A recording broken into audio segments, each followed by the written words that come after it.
it's important to remember that success should be planned for. It isn't something that magically arrives overnight. I want to give a bit of context behind the reason of this video. We've had many meetings over the years with many artists, and a really common question or intention sometimes from the artist is, how do they get signed? How do they release a song so that it might go viral or be trending on various social media platforms? And all of these questions have the same kind of basis of the intention, which is this perception of there's such a thing as immediate overnight success. And honestly, in our experience, which is quite a lot, there isn't such a thing. It doesn't magically happen overnight.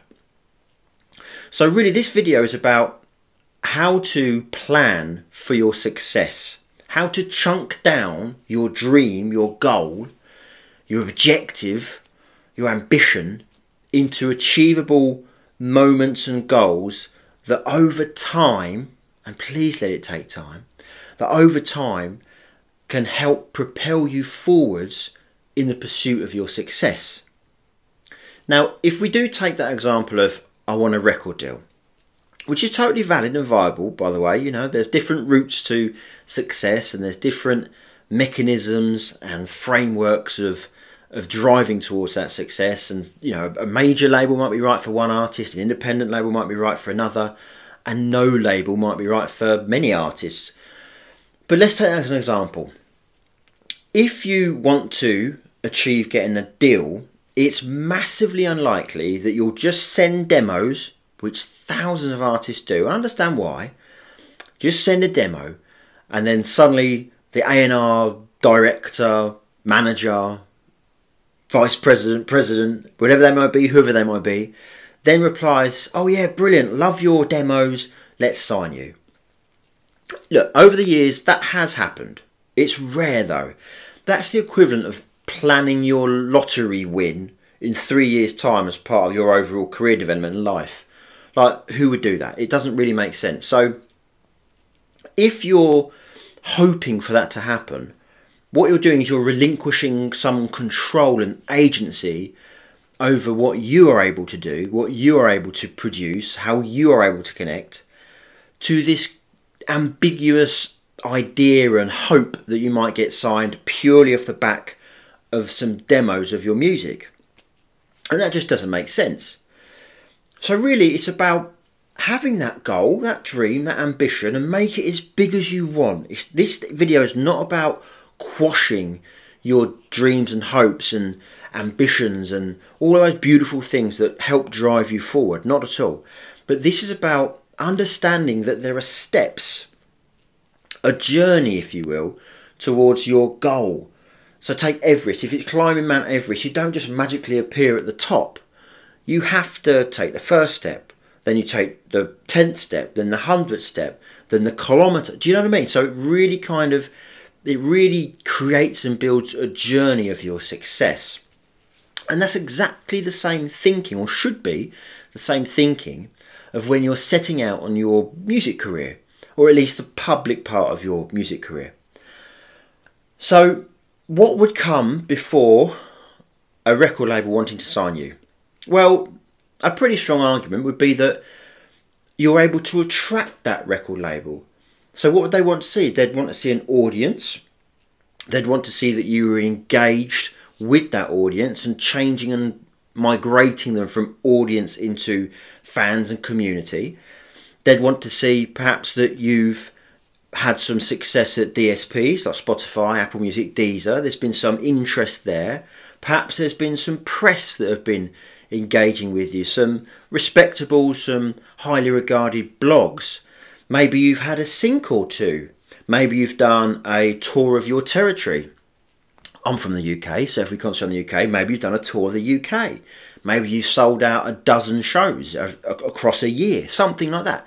Again, so these are indicators that those sorts of things are likely to be quite attractive to a record label. And that's just a splattering of things. There are other things we could delve into, but the intention here is just to kind of think about what's the step before the growth. That's really key.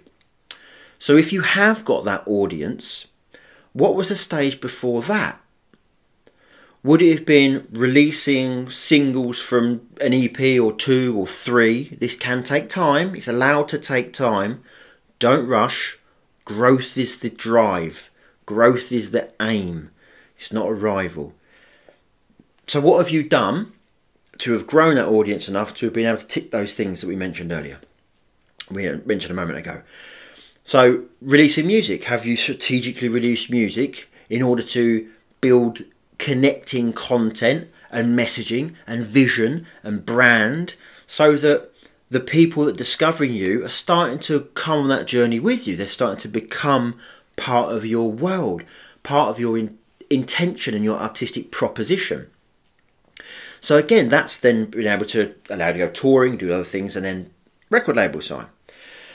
So what about before that? Well, have you released or have you created, that's key, have you created music with a sonic identity? Is there an artistic identity that's been weaved out of and teased out of that sonic identity, and the exploration that you've gone through and the journey that you've been on to arrive at that artistic and sonic identity? And if you did that, what was the step before that? Was it writing solo? Like, were you writing loads of songs? Were you collaborating with different writers and producers? Were you really kind of scoping out and experimenting and exploring different sounds and different styles and vibes and all of that sort of beautiful creative stuff? That was the stage before really being able to release music. And before that, well, if it was collaboration, what was before that? It was probably solo writing. It was probably learning guitar. It was probably maybe having a couple of vocal lessons. That's what, maybe you studied music, I don't know. But it's that sort of consideration of a progress towards your ultimate goal. And also, it does another thing here. When you're chunking down, we call it chunking down. You've got your big goal and you chunk down from the previous one to achieve that, the previous one to achieve that, so on, chunking down. And each time you've chunked down, what you've given yourself is a mini target, a mini objective, if you will. And this might sound dry, but we have to recognise that without one layer of this foundation of this journey you're building, the other can't occur. So it is really important to set your goals, your objectives, your parameters of achievement, and this allows you to have something that you can tick off and feel proud of when you achieve it. It gives you a boost of reassurance and pride sometimes, and confidence and competence. All these great, wonderful things that allow you to push forward. So you can kind of tick off things, not to sound kind of calculated, but tick off things as you progress. And that reinforces your knowledge that you can do this, and having that awareness of the step by step process of achieving these things, that is going to empower you, and you should draw power from that. It's a really, really important part of mapping out your journey to success. So it's not always boring, it's not always cold and calculated and academic and administrative, but having a plan and thinking critically about how you achieve the next thing towards your target is absolutely 100% an important skill that you can develop. So I highly recommend get a bit of paper and have a little play around with what comes before the next stage. If you ever need any help, give it a shout. It's hello@theartistguys.net. You can check out our website, artistguys.net. Lots of free resources, lots of information. You could book a consultation. You can do one of our online courses. But we're here to help. So I hope you enjoyed this video. Give it a like if you did. Subscribe to the channel. There's lots more coming. And good luck with your planning. Bye-bye.